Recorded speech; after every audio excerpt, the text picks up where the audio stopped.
All right, we are broadcasting live on Oh, YouTube for the On the Hunt podcast, Did he say episode hold on? 90. Bobby says, hold on, but we oh, are going live, Bobby. I had that Mike Jones going on in the background, Nate. Oh, Mike hey. Jones, who? Mike Bobby, Jones? Bobby's up there playing Mike Jones, and Nate Rucker is out there living the outcast lifestyle. I'm talking about so fresh and so clean. You know what I mean?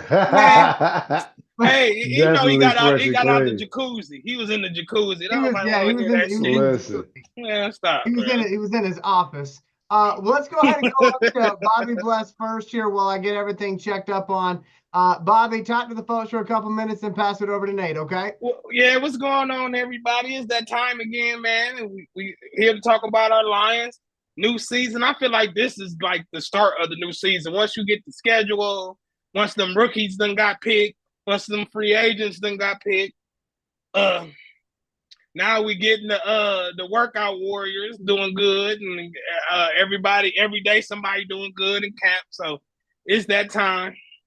Um, uh is this is the probably the most optimistic you can be time, you know what I mean, of the year. We got our players, we got our schedule, we know how the chips gonna fall. Is it's different because we expecting to win now. We're not hoping to win. So I think I got Facts. I think I got a fresh outlook on things more than it's been like the last couple of years. Even though with our success, like when we went to the NFC Championship and lost it, that was I was pleasantly surprised. Last year when we lost the bum ass Commanders, I was negatively surprised. So now I'm so now I'm at the point where I'm ex- not only expecting success, I'm demanding it. And I hear, I know, like the typical cliches is you can't win with injuries. We done seen that played out now, you know. So Right. now I know we got the talent. It's one thing not having the talent, but now it hurts even more having the talent and then it's on the damn sideline and street clothes. So I just want to make sure we do what we got to do to keep people healthy. I don't even care about no skills or whatnot. I just wanted to make Right. sure, you know, did they get? Did we invest in a new nutritionist? Are we having them lining up, taking their vitamins and drinking their milk, kind of stuff? So It's a Hulk Hogan type shit. yeah, you feel me? Yeah, we need some Hulkamaniacs. You ain't shit, Nate. But for sure, yeah, that's exactly how I feel, big dog. What's going on with you, big dog? I know you got something good. Man, nothing really, dog. Not for real, for real. Like I say, man, I thought we were doing it tomorrow, so I done did some reels for my cousin for his birthday. Done jumped in the tub, and I'm like, who the fuck is Facebook calling me? And I'm like, oh, and I look, and it's Eli. I'm like, shit. He like, you ready? I'm like, He said, "That's ready? today." He's like, wait a minute. Wait, I'm in the tub. What do you mean? What am I ready for? Hold on. Right. Hey, I feel like the champ on Harlem Nights. Ready? I know. Oh man, Stop. don't go there. The stuttering Stop. dude. Oh, So I man. was like, look, that's why I was like, man, just give me 20 minutes, we'll get it together. But other than that, man, I'm good. Like I say, I'm with you now as far as like expecting and demanding success. It's like, yeah, we haven't won that Super Bowl yet, but I'm in that mindset of NFC champ. Make sure we continue to win our division and playoffs here out. Like we should. There's no more bottom of the barrel type shit for us. Like we are one of the elite teams now. Now it's just taking the next step towards the Super Bowl. But just winning our division, continue to conquer these peons that we've been doing, regardless who they coach is and all the other stupid shit. But like I say, man, just doing what we do. So I'm good. Hey, Elijah, can I ask you a question? Sure, go ahead. Is it okay to hate the Bears now, or do my hatred for the Bears seem out of place still? No, Fuck the Bears. I think you are still well within your right to hate the Bears. I just, Should I hate them even more? Yes. I mean, should I go like I'm at the top of the hate? I'm at the top of the hate. Should I go over the top of the hate? Because I would say if before you had a simmering hatred, if you had a simmering hatred before, I think now you should have a clinical hatred, like something that a doctor can diagnose. Oh, God damn. Mm-hmm. See, I told you he was trying to put me on this couch. Look, he's trying to slide me in on the couch again. See? All right, so we got two main topics tonight. Two main topics. First up is going to be the draft because we did not get a chance to address the draft. Me and Nate were live for the draft. Reggie popped in for a minute. Bobby had to work. But me and Nate, I ain't missed nothing. I saw her. Nate and I got progressively more confused, agitated, irritated. I was like a pit bull that didn't know if he was about to be put down. I was either gonna be put down or sent out as a goddamn adoption dog. I didn't know what the fuck was going on. All right, I was so fucking confused. So before we talk about our Lions, okay, let's quickly, and I'm gonna try to keep this concise tonight. Let's talk about the Shedeur Sanders thing. Now, here's where I was coming from on it, okay? And I talked about this on my radio show up here in New York. I used to host a comic book convention here in Messina, New York. And it used to be a 2-day convention where people would come in, you could buy comic books, trading cards, see people in their costumes, have celebrities come out. It was a big thing, and we raised money for charity. It was something that was really near and dear to my heart. So anyway, it used to be a 2-day event. And during that 2-day event, what we would notice is we'd have a flood of people that would come in for day one, and then only the diehard comic book fans would come out for day two. And so right before we did our last one in 2019, we decided to do something a little different. We decided that on night one of Comic-Con, we were going to give away $600 to the best costume in the building. And then on the second night of Comic-Con, we were going to give away $1,000. So guess what happened? The second day lived up to that first day.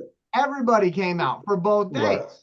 Now, if you are the NFL, you have got Deion Primetime Sanders' son. You got both of his sons, really, but you got Shedeur that everybody's focusing on. And you have a 3-day event that, for the most part, people only pay attention to night one, and they might check their app or whatever for day two and day three, unless they're a diehard football fan. So I don't think it was necessarily malicious intent where Shedeur fell to the 5th round, but I do 100% believe it was a mandate from the league to all teams, do not touch that kid till day 3, because our advertisers are going to get more eyeballs than the things they're trying to sell. We're going to be able to pitch our product to a wider fan base of people than we've ever been able to before. And the ratings overall are going to go through the roof. And at the end of the day, it's all about that money. So to me, I don't think it was, we don't like Deion. I don't think it was, we don't like Shedeur, or Shedeur is not what everybody thinks he's going to be, which is a really talented quarterback. I think it was a mandate to increase the ratings and get the viewership to be there for day 3. And if you look at the numbers that came back from the broadcast, I believe it was either the second highest or the highest rated day 2 and day 3 ever in the history of the draft. So that's what kind of backs up my thoughts on that. But let me go over to Bobby, because Bobby threw his hand up first. What were your thoughts on that as far as Shedeur? My dad said he told you so. I meant to tell you that. My dad said told you so. And my uncle, I was at my cousin's funeral. Rest in peace, Louis Means. But make a long story short, my uncle was like, y'all need to talk about that on podcast about Shedeur. So, but make a long story short, Nate, if you remember, my dad was on the phone with us and he was saying they don't want it to be for that circus and that show. He said that was the NFL trying to humble Deion Sanders to let him know. This is, what did I say? let him know that we control the whole thing, you and your son. So, and we're gonna show you better than we can tell you, kind of thing. That's from my dad. And I don't have much to say about the Shedeur shit. I mean, Shedeur Sanders thing. It was some BS. They shouldn't have did the young boy like that. But y'all probably, we all probably gonna, me and Nate probably gonna be on the same line with this. But I just feel like Dad was right. I hate to admit it. Robert Means Sr. was right. And kudos to your dad again for being right on that. Again, I did believe that Shedeur was going to go, in the top 10 or at least top 15, because I do believe he is that type of talent. And I believe that Cleveland got themselves a hell of a quarterback if they don't fuck it up. But it's Cleveland, and Cleveland going to Cleveland. But Nate, I want to toss it over to you. I know that you probably believe there was some malicious intent involved, but do you also see where I'm coming from about the fact that you have a chance to get people to care about your product even more? No, I'm sorry. I meant to say that too. I do agree with you, because that's the first time I heard that take on it, but I haven't really been like all in depth on it. That, I wouldn't say that happened, but that is more than believable. More than believable. Nate, go ahead. I'm 90% senior, 10% Elijah. Okay. Only because it's also something I said, because Deion has always been Deion. He's always been arrogant. He's always been that type of outspoken guy, ever since he came into the league. And so his son took that same moniker. They have that same mindset. And it was truthfully to let them know, hey, this ain't, because if people remember, Deion already had a list of teams that he was not going to let his son go to. Yeah. You don't say no shit like that. Right. That so when you come out as if, yes, I'm Deion and I'm over this league, or I have more pull than this league, than the league has more pull than itself. It was about, hold on, let me show you. Right. The ratings might have played a part to it, but this was a true humbling experience, to the point to where you're going to sit there, you're going to waste all this money thinking your son's going to go in the top 5, your son's going to go in the top 10, and we're going to make you sweat the whole first day. Then on top of that, we're going to make you sweat the second day, to the fact that, guess what? Nobody's even going to come to your house on the third day, that now we got doubt in your mind that you may go undrafted just like your other son. Mm-hmm. Right. So it was definitely about letting a person know, because you quarterbacks are being not confident was all of a sudden a bad thing and shit. That was ain't no way Jackson Dart and Hoyle and all these dudes went before. Gabriel, ain't no way none of these guys went before Shedeur just off talent alone. It had to do with the sins of the father. It had to do with the son taking on that moniker of his father, thinking that you are the best thing since sliced bread. And the league's like, well, yeah, the bread ain't shit without the butter. And where's the butter? So guess what? You ain't shit but some damn dry ass bread. Don't nobody eat toast without no butter. So guess what? You ain't shit without the league. And this is just to let you and your daddy know that we're the butter. Yeah, you might think you're the bread, but guess what? We the butter, motherfucker. So you might as well sit there and just wait it out. Yeah. And if you think about it, it went to the same team where he was already predicted to go to. They could have had him. A team had him. They could have had him, but again, it came down. They picked another quarterback before him. That's kind of how I know that came down from the top. Yeah, that came from the top, and because it has nothing to do with talent. Number one, it's an arrogant personality that your father had, that you have, just because that's your dad, that you have adopted, as if you have accomplished something in this league, that you done threw a touchdown pass, or you done threw an interception. Motherfucker, you ain't even got a helmet yet, and you in here telling people who the fuck and where you fuck you gonna go.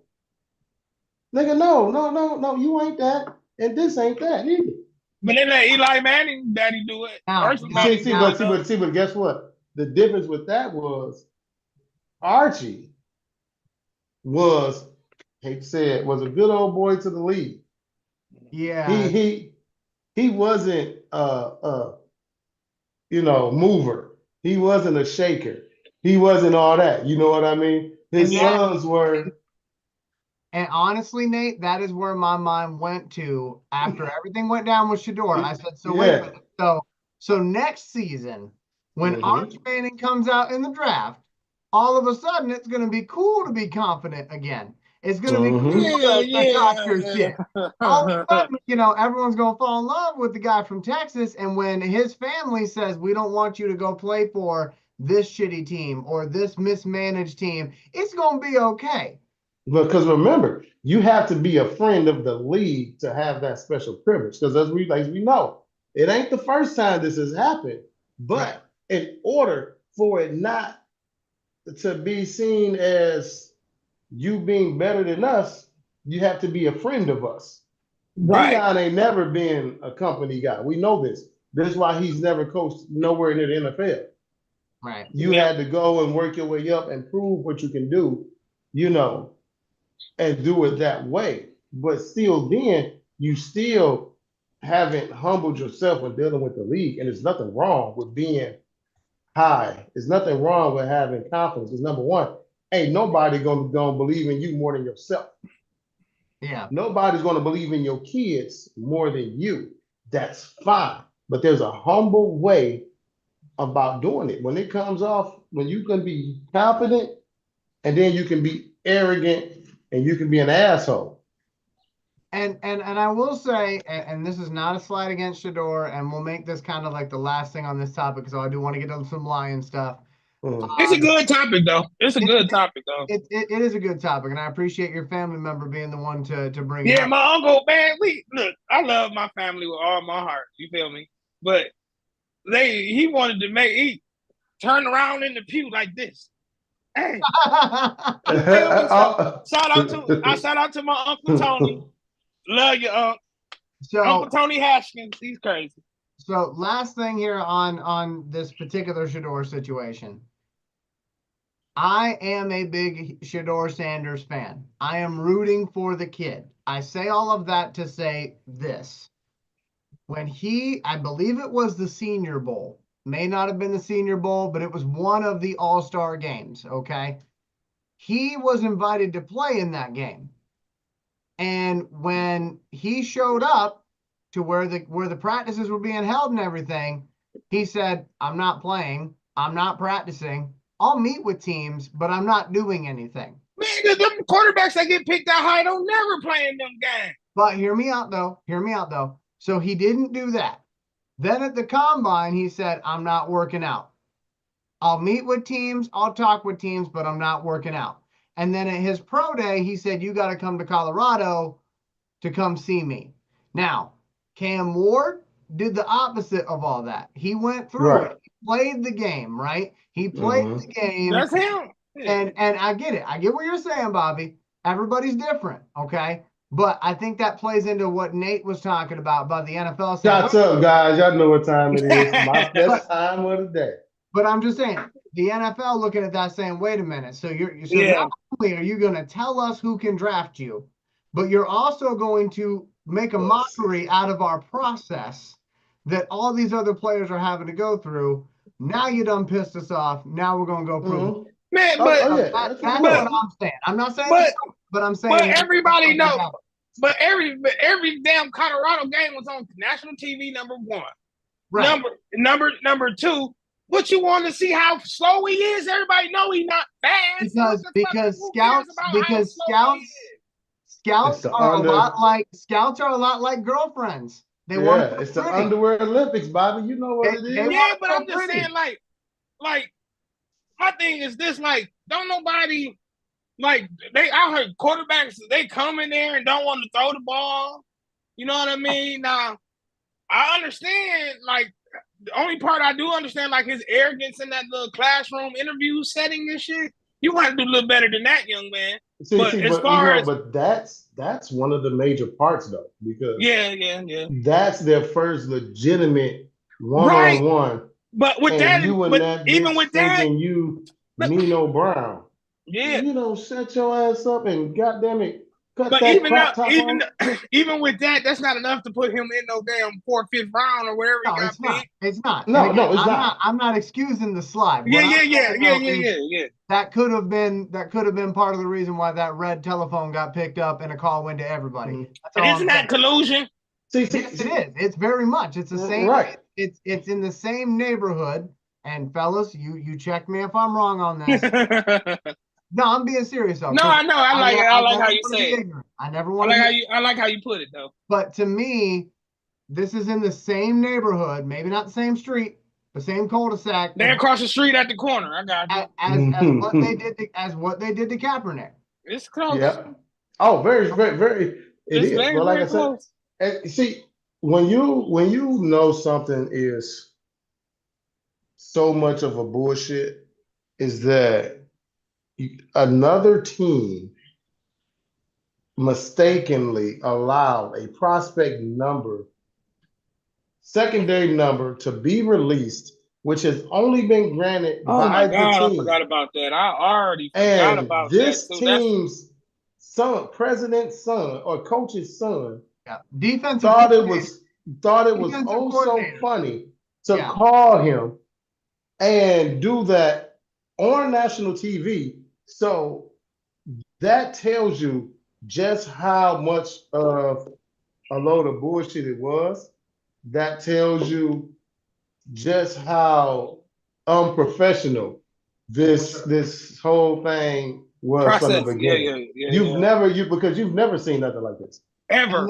And that's where what Nate just said. You've never seen nothing like this.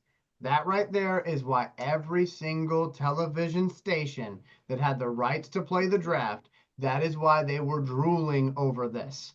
Because they knew we are going to be able to retain viewers for 3 days of something that most of them wouldn't give 2 shits about if they weren't diehard. How does that work like this every 5 seconds?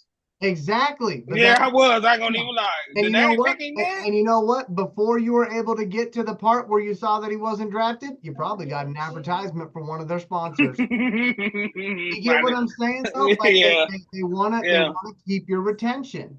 It's all about attention span, and they were able to keep the national media's attention on this thing that was horrible, but it was great for the league. Let's move on to the Lions here because we got about 30 minutes left before we hop off here. And if you guys can help me with the comments, I'd greatly appreciate it because I do want to make sure we're saying hello to my damn computer done froze up. So taking a look here at the Lions draft. Give me 1 second while I pull this up here.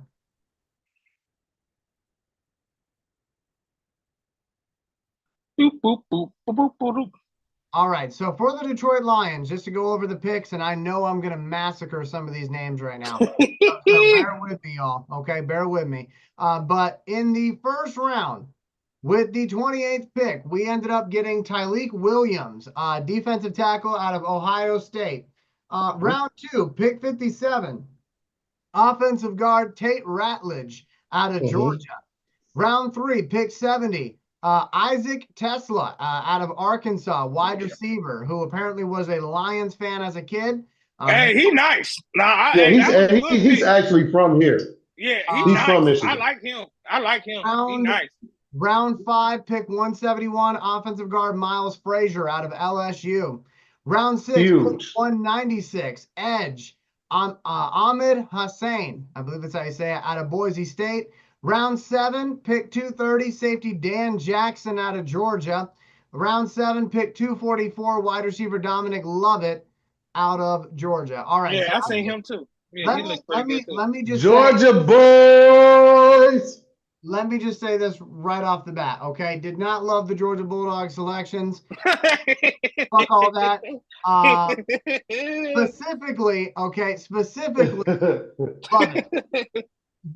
Honestly and specifically, the Lovett pick was a head scratcher for me because that kid dropped so many fucking passes last year in really necessary moments for Georgia. And we're like, you know what? He can run fast. Mm-hmm. I'm like, they gonna get him together like they got J-Mo together, man. Hey, no, listen. J-Mo didn't drop the ball They like might that. look. I look at it like this. I look at it a late round pick like that. He's not going to crack nowhere near the rotation in the first 4 years. Right. The only way he cracks the rotation Special is team. what he Injury. does well. Guess what? As long as I can catch a fly punt and a kickoff return, and I've got 4.4 sub 4.4 speed, we can use guess what? I can use you. I'm gonna be honest though. I don't because Khalif Raymond is getting up in age. Like he don't have that long. So you're not going to let J-Mo go back there. Yeah. Right. So you know, I get it. I don't like it either. Not saying I liked it, but hey, when y'all gonna tell me you was right? What is this? What is this now? Everybody wants to be fun. No, what is this? I The no, Get no. Right show? This No, not Elijah. you was right, Bobby. You was right. They not gonna pick nobody who rush the passer.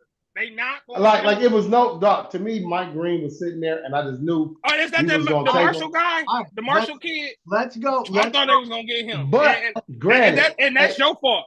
And that's your fault. Listen, the more and more I've watched Hassan, the more and more I like him, and the more and more I see his potential. Why they did not draft one, because they knew they coached him. If you notice with the Lions, they get a lot of players that they coach at the Senior Bowl, East West Shrine games, things of that nature. Right. And his energy, the way he controls the huddle, all that is the same. It fits with what they have.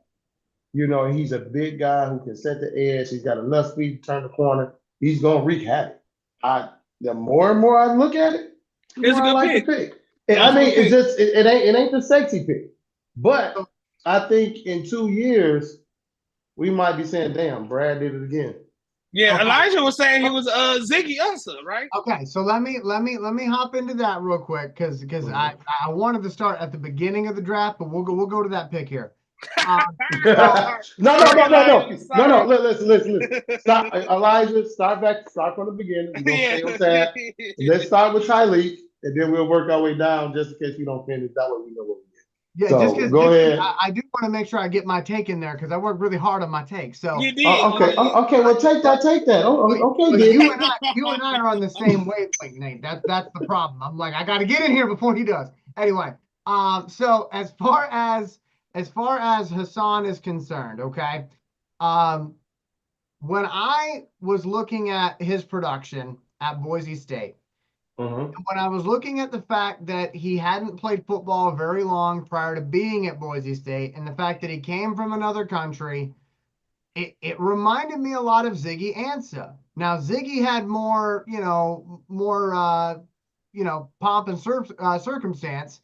Whenever he came out in the draft, everybody knew about him. Whereas Hassan, not everybody knows about this guy. They're learning about him, but not everybody knows about him.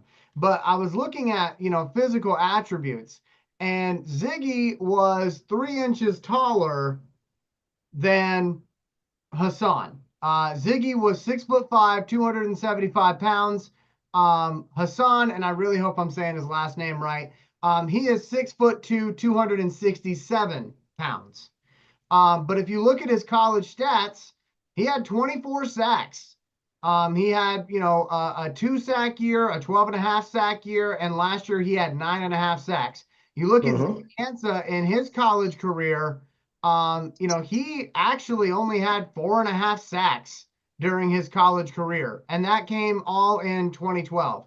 So if you look at it and you're just basing on stats, which is a dangerous thing to do, don't do that. But if you're just looking at stats, Hassan is the one that, if that draft happened this year with Ziggy and Hassan might be the one that got drafted higher. I don't know. But no, you're wrong. But I do like that pick. I think it'll be interesting to see if it works out. Now, to go back to the beginning, and I think Nate would agree with me on this, Brad Holmes has made really, really solid choices as our general manager in Detroit. but he now has officially put himself in a corner because for the last 2 years, we've known about this issue at edge rusher, and he has stubbornly refused to address it with anybody that could actually stick with Aiden Hutchinson.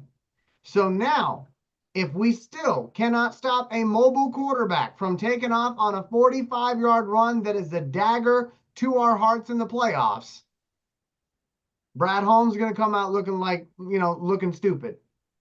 And there's nothing that I can say. There's nothing that Bobby's going to say, Nate's going to say, Reggie's going to say to be able to defend him, because he's had the opportunity to draft higher rated defensive ends, and he's chosen not to do it. And the one thing that stuck out to me was when he so boldly went up there after the draft was done and proclaimed that there was no defensive end. There was no defensive ends that they were excited about enough to draft. That's that same shit Quinn did. It scared me. It scared me. It's the smartest guy in the room, right? It's the smartest guy in the room. Now, Brad has proven to be the smartest guy in the room, but you got to stay there. You got to keep being the smartest guy in the room. And if this Hassan thing doesn't work out, if Davenport doesn't work out, well, now you're looking like an idiot. At least when it comes to that. So I want to toss it over to Nate. Nate, do you agree that, Brad Holmes has backed himself into a corner and now it better work out? Or do you think we'll give him more grace as long as we're winning? I won't say he's putting himself into the corner, because as of what we've seen, our team was trash. We were laughing stock. Now we're on Thanksgiving. We're on Christmas.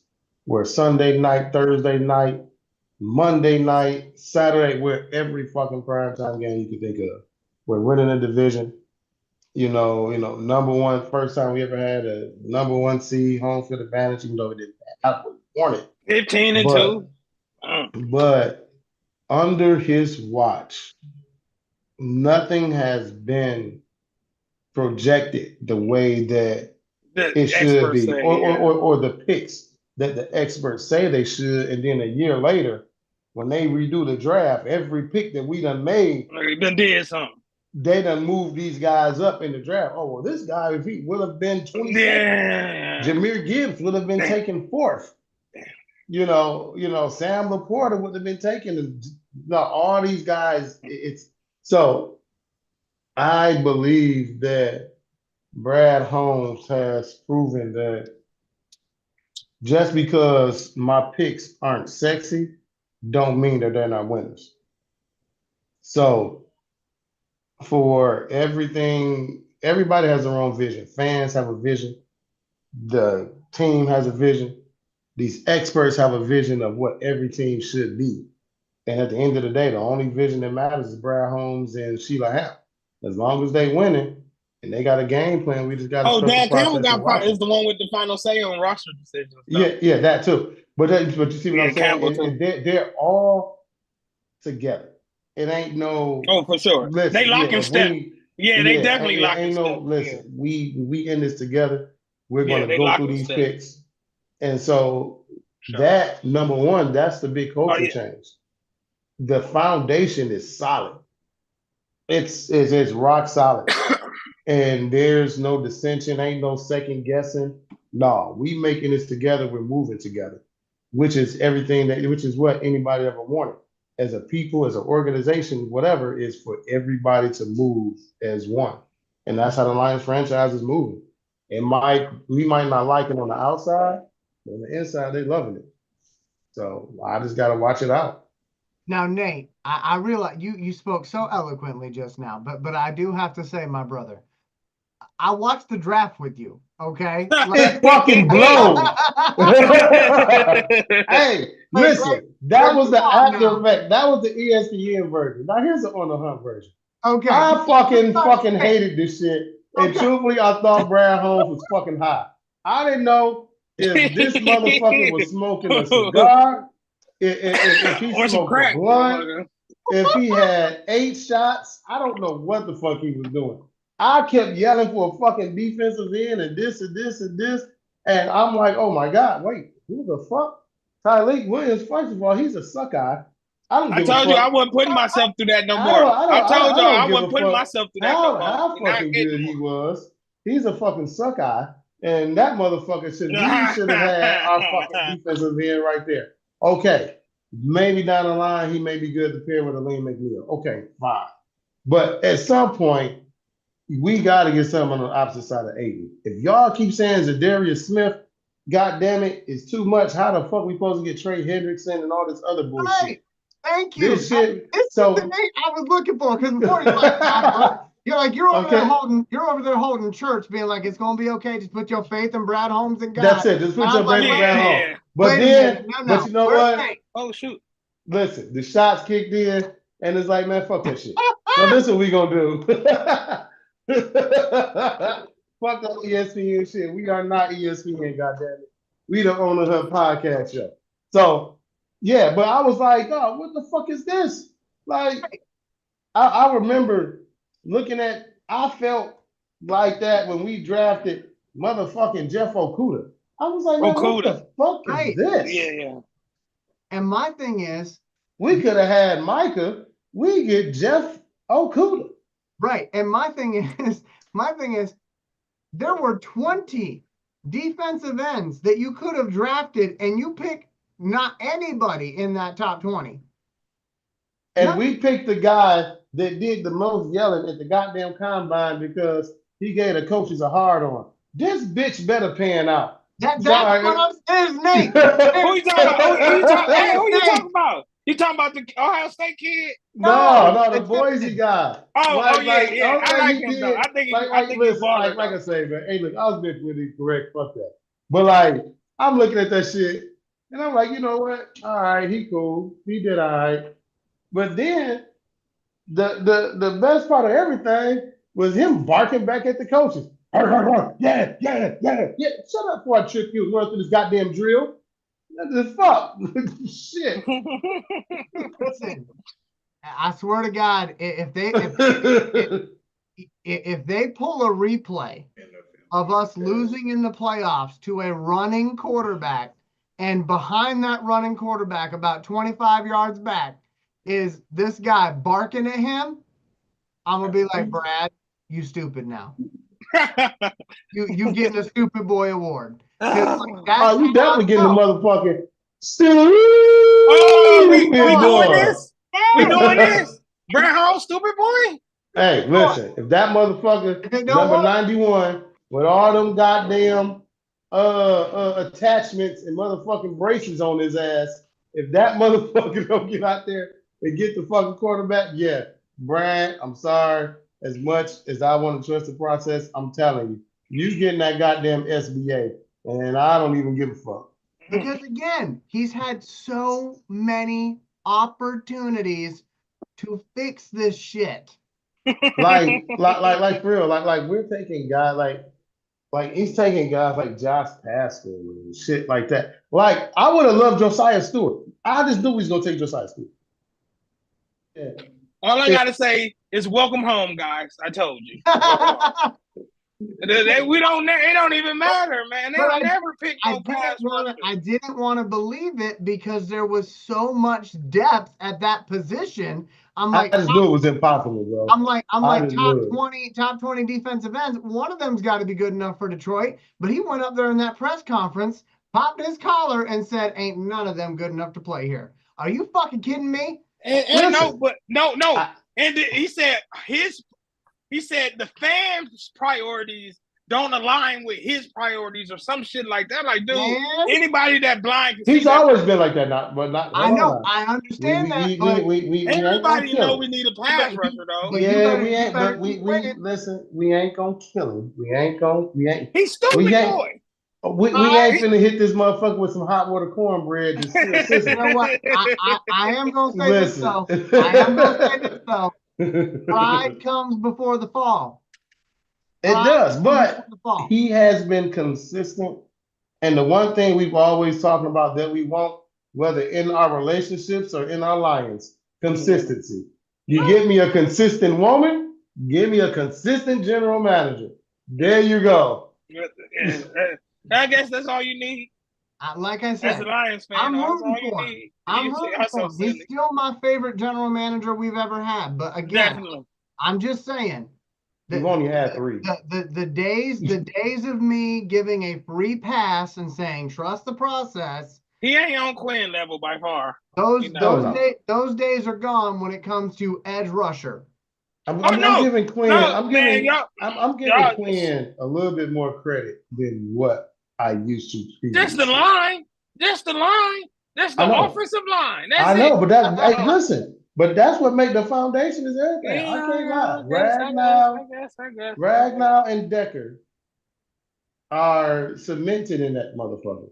And they about done though. Both of them about done. And it looks like we may have their replacements. Right. So again, I can't be mad because with the way we run our offense, you have to have a dominant offensive line. Mm-hmm. All these trick plays, all this. So I love the Rutledge pick. And that's why I was laughing at the Bears draft. Because I don't know what fucking Ben Johnson was thinking. Well, remember, he did a lot of shit. No, but remember, they did a lot of shit in the offseason as far as trying to get that line figured out. Yeah, but they draft dude from Kansas City. He wet. That's why Kansas City let him go. He was getting Mahomes killed. And then they did not draft nothing in the first couple picks that even addressed the line. I got a cousin that's a Bears fan, and he was pissed at the tight ends they kept drafting or some shit he was saying. So, I don't know. So, real quick to wrap this up so we can get to the schedule. Oh, yeah. Again, my favorite pick was that 6th round pick. You know, the defensive end from Egypt. I believe he's from Egypt. And I will. Y'all didn't hear that, by the way. That was the opinions and songs of. Oh, my bad. Podcast. It was all Tourette's. Hey, listen. I do have a medical condition. I do take medicine for it. So sorry. I'm waiting to hear what the condition is. Anyway, I suffer from Tourette syndrome. I do have a little bit of paranoid schizophrenia. I do have split personality. Yeah. I do have rage attacks. So yeah, it's quite possible. Man, anyway, I'm just a ginger, but anyway. Moving on. You gingers have no soul. At least that's what I heard. That's what I heard. But then this week has become a week of opportunity for me. So I don't know. Like TikTok. Damn. TikTok telling me crazy shit that I can't live out in real life. Anyway. Hey now. So moving on here. My favorite pick, the defensive end out of Boise State. I'm rooting for the kid. I hope it works out. I hope he is the Robin to Aiden Hutchinson's Batman. I think that could be really cool. They seem to have. I like the guard from Georgia. He's pretty good. They seem to have the same personality. As far as that wide receiver from Arkansas, what I see is a potential Kenny Golladay type pick, where he kind of comes out of nowhere and people are like, "Who is this?" Oh yeah, that part. Yeah, and he's good for a couple years, but I don't see him being somebody that's here, 8 years down the road. And I don't. Y'all remember the quarterback / receiver Matt Jones from Arkansas? Yeah, that's who he kind of remind me of. Like he was pretty good. He's an athlete. He's good for a hot minute, and then he's gone. But trash. Bobby, your favorite pick was the Georgia offensive lineman. Rutledge? Yeah, because first of all, we haven't necessarily replaced Jackson that we let the Rams get, right, and then we replaced him with Ziegler. Yeah, we replaced him with Ziegler, and Ziegler was trash too. So I'm interested to see if we can fill that void. Nate, real quick, your favorite draft pick? No. I had to pick one. I didn't want to be negative. I didn't want to be negative. I had to pick one. Listen, y'all said no more ESPN politically correct shit. None of them motherfuckers was my goddamn favorite. But I knew it was almost like so I can't get mad. It was like he was on Madden and that motherfucker went down and just drafted everybody off potential. Like, what the fuck? You know how you be in the 3rd round and then it'd be like 1st round grade. And then as soon as you pick the motherfucker, he got a 6th round grade. Like, listen here. Like, no, fuck that. None of them shits is my favorite. Not a damn one. I understand the offensive line picks. I don't give a fuck about the Ohio Suckeye, the fucking window licker. I don't give a fuck about that guy. Tesla. No, the best thing about him was he did the goddamn headstand before Amin Ra. Yeah. Fucking Saddam. I mean, fuck. Oh my God. The shots. Time out. Damn. I mean, Damn. That ain't Tourette's. That was a Hassanin. Best thing about him was he fucking barked back at the goddamn trainers. Well, ladies and gentlemen, I'm happy to report that we made it to 90 episodes before we got canceled. For anybody that doesn't know, in television, you have to get to 90 episodes in order for them to put you into syndication. So we barely fucking made it, but we made it before Nate Rucker went racist. It just and this is why Reggie don't come on no more. I'm just kidding. Oh my God. No, Reggie said I cannot be a part of y'all. It slipped my mind. Okay, I'm back. I told you, slight case of Tourette's. You know, multiple personalities. You're back flying the plane. It's so funny. Flying the plane. I was going to say, Mark, it's the shots because I'm talking about multiple personalities, and I was going to say, yeah, I got multiple sclerosis. Oh my God. I got sclerosis personalities. That's my problem. I'm just right. Right. Slight case of paranoid schizophrenia, all that good shit. Hey, granted, I do have PTSD. As being a lifelong Lions fan, I definitely have PTSD. Yeah, so. See, but here's the problem, though, my brother. None of that spells racism. Those are all different letters. No. It's not racism. It's scaredism. Scared de moi. Okay. But I get what you're saying, though, Nate. As far as not having a favorite pick, that's fine. Yeah, I don't, bro. I have not. Something that Lions fans may not know. Okay, something that Lions fans may not know, and I found this out last night, and I was pleasantly surprised. When they went back and they did television, looked at the television ratings from last season, the number one rated team on ESPN's viewership, ABC's viewership, and NBC's viewership, the number one rated team for all three of those channels was the Detroit Lions. Anytime they had a game, the ratings were the highest for ABC, ESPN, and NBC.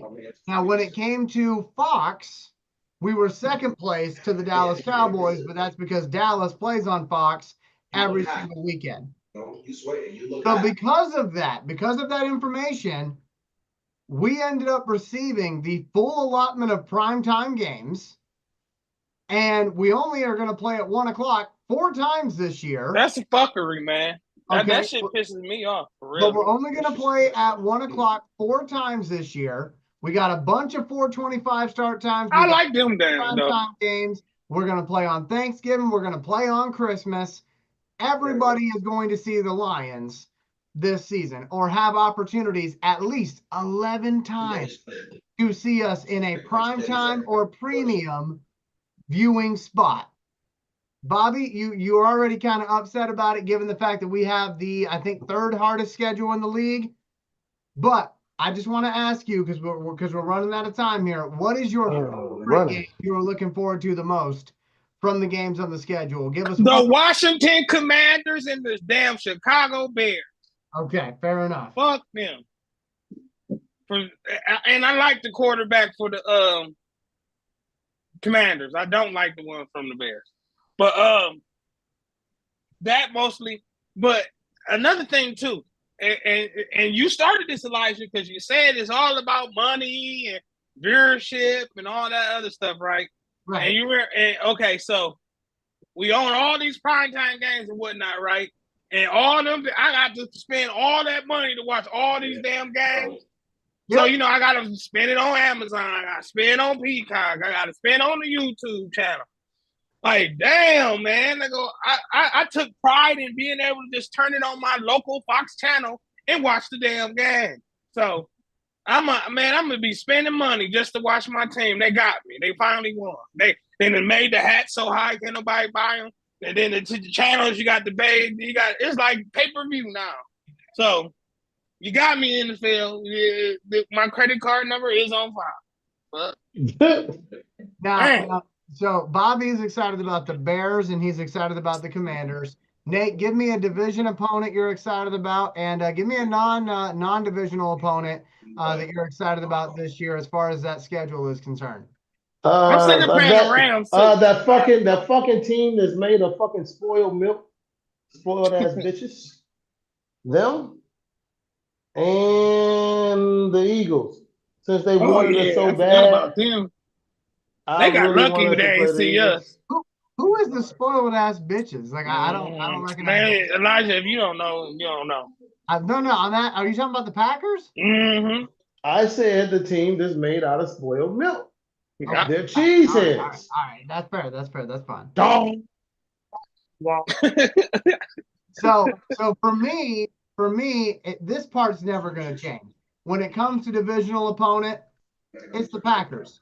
I love. Yeah, you letting Ben Johnson off the hook? No. Yes, because I don't give a fuck about that. That's not even on the damn snake. They got the snake. Listen here though, Bobby. Fuck them kids, mate. My father. Fuck them kids. My father is a Packers fan. Yeah. That is why that game will always matter more than any of the other divisional games, because he talks his shit the whole week, and then the week after, I don't hear a damn. So, at least lately. So I'm with you. But as far as non-divisional game is concerned, I would probably have to say a tie between the Eagles and the Ravens. Eagles, because that's going to be one of the best teams in the NFC again. It's going to be outside in the cold. And Ravens, because the last time we played them, we got our ass beat, and it's early enough in the season. Did we? No, we got it. No, that wasn't the Tucker game. Them motherfuckers tried to put 50 on us. That wasn't the Tucker game. That wasn't the Tucker game when he. It was the game after that. I forgot about that. In Baltimore. They tried to hang 50 on them. But my thing is, those two games right there, that will tell us if Brad Holmes is really deserving of a Stupid Boy award. Because if Jalen Hurts and Lamar Jackson are running all over us again, I know all three of us are going to be pissed. So, but like I said, those are the games that, to me, I'm the most excited about. As far as playing the Rams again, like I told Bobby off the air, the NFL, it's hilarious to me because Matthew Stafford and Jared Goff, they don't give two shits about this game anymore. I'm so tired of them and that shit. They were. Man, they need to let that go, man. But Jared Goff and Matthew Stafford, they were over this storyline. Yeah, I don't even care. 2 games ago. 2 games ago, they were over this grudge match. But the NFL, they know that when they put the Lions and the Rams together, it's a great game and people watch, and it's easy. It's an easy package for them to put. It's an easy game to sell. Right. Did the Rams win their division? No. Who won their division? But they did get further in the playoffs than we did. So. Who won their division? I'm not sure. No, what? That's why, because you play all division winners the next year. And actually, they may have won their division. Yeah, that's why we playing them then, though. Because the Seahawks, the Cardinals, and the 49ers, they all suck. Yeah, they all suck. The playoffs. Yeah, that's right. So it would have had to be. Yeah, we play all the division winners, I thought, or in the NFC for sure. But again, my whole thing is, as far as the games I'm the most excited about, Packers, anytime we play them. I think it's great that we're playing them Thanksgiving, although I do wish I'm tired of beating the hell out of Jordan Love. I wish the Thanksgiving game was against an AFC opponent every year, because I feel like we could get some matchups against some teams that we don't normally play. Yeah. But instead, it's like Thanksgiving, they want us to play a divisional opponent. Which is okay, though. That means it's a game that we gonna win. I mean, hopefully. Let's go ahead here and get to some closing remarks. I'll start off with Nate, who is doing some rib work right now. Damn. You know it. I'm trying to be as trusting the process thing with Brad Holmes in his draft, but again, this draft Brad Holmes draft out is not for the faint of heart. It leaves a lot to be desired. It is. If you looking for a splash pick, a splash trade, do not think fucking Brad Holmes. I'm gonna tell you that right now. Yeah. It's time to quit playing fantasy football. That guy right there. Anytime you think of a trade with the Lions, you might as well go ahead and scratch that. Not gonna happen. Yeah, you gotta look way down on the list. Right. You better wait for the fourth round before you see a damn trade from Brad Holmes' ass. Rounds 1 and 2. Hey, Nate sound mad. Cause I'm off my ESPN shit now. My damn shots done kicked in. Yeah. So all that goddamn politically correct. I feel like I created a monster. That's what I feel like. Cause I was like, all right, go ahead. Cause I was chilling. And then Eli started talking about something. Okay, well listen. I'm not saying, so you fucking want to say, hey, give the fucking people what they want. Oh, hey, okay, fine. Nate, we're 90 episodes in. They either like us by now or they don't give It's okay. I'll give you what you want. Are you not entertained?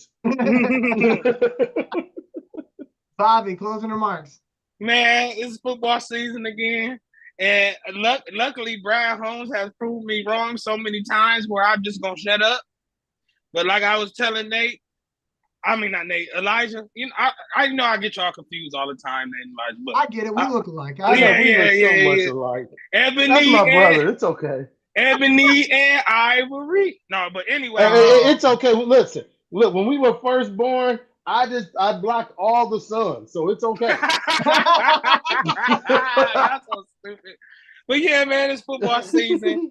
Once the schedule comes, it's that showtime. So the next big thing is training camp, right? Yeah. So let's just hope everything go our way with the injuries. And just one last thing. Shout out to Jameson Williams because I heard some good stuff about it, but there ain't nobody talking about him. Right. Nah, they would have said JMO and another damn betting thing. They wouldn't think, man. They talking about breakout season. Service, nothing. They talking about he being the first one there, first one at practice, last the league, ready. See, but remember, I was telling. We had this talk, Eli. Yeah. And we were saying how he was like, well, I think he would be better, if he hung out with Amon-Ra and da-da-da. And we were saying, like, well, who says that he's not doing that? Right. Now, you're starting to see these reports are coming in, but when only thing that's being reported is the BS, you miss the good shit. Right. Now, you get a whole new offensive coordinator, and he's like, listen, this dude right here is everything. Yeah. But, there's neither here or there. I get it. As far as my closing remarks are concerned, I just want to thank everybody again. 90 episodes in, that's crazy. I never expected 90 episodes, you host. So we're closing in on 100. Certainly want to get our giveaways back on track. Want to get to 1,000 subscribers. We're on the hunt for that. That's really our next big goal. So if you guys can help us get to 1,000, we would greatly appreciate it. Because that unlocks some things for the channel and for what we're doing here if we can hit that 1,000 goal. But with all that being said, hey, to close it up like I always do, be good to yourself, be good to others in that order. And we will see y'all soon. This is the On the Hunt podcast, everybody.